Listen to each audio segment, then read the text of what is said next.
because I thought she fought with, I thought she fought the Weinstein thing, remember? Yeah. But I guess it's all just a big scam, you know?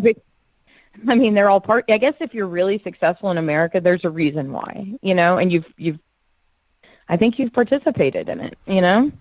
And anyway, the weirdest part about being at Wexner's was I kept all my things, like my photographs and things, downstairs in this area that was below, like, the basement level.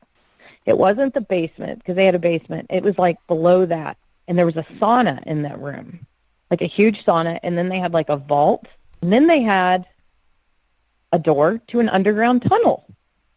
And the only way I knew it was an underground tunnel was because their maid told me.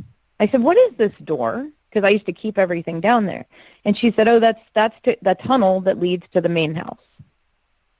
I'm like, "Well, that's weird. Why would they do that?" And she said, "Oh, you don't know?"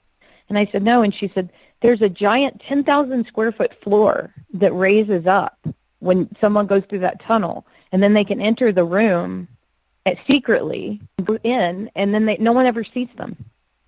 The floor raises up." She said, "It's 10,000 square feet."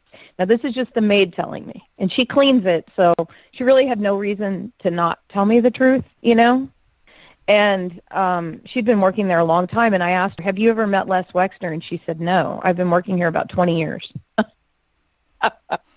Wow. She had never met him. I mean, here's the thing. I lived there for 3 months, and I never once saw him. I saw Abigail on her horses, you know, go out to get her horses.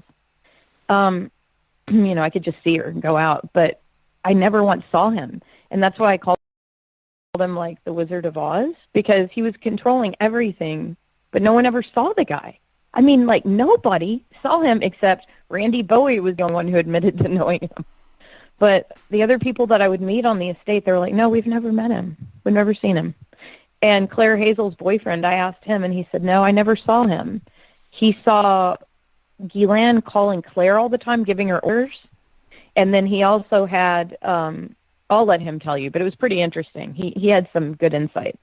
But anyway, basically, this downstairs where I would sauna and everything is where I kept the photographs.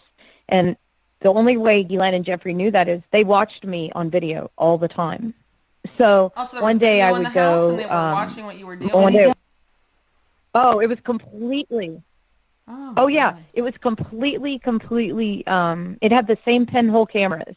Okay, so Wexner set up, just so you know, nobody talks about this, but Whitney, before that first house, before the house on 66 or 70-something, whatever, 71st Street, the house that Wexner gave to Jeffrey for $1, you know, it's like the mansion that he raped all the children in.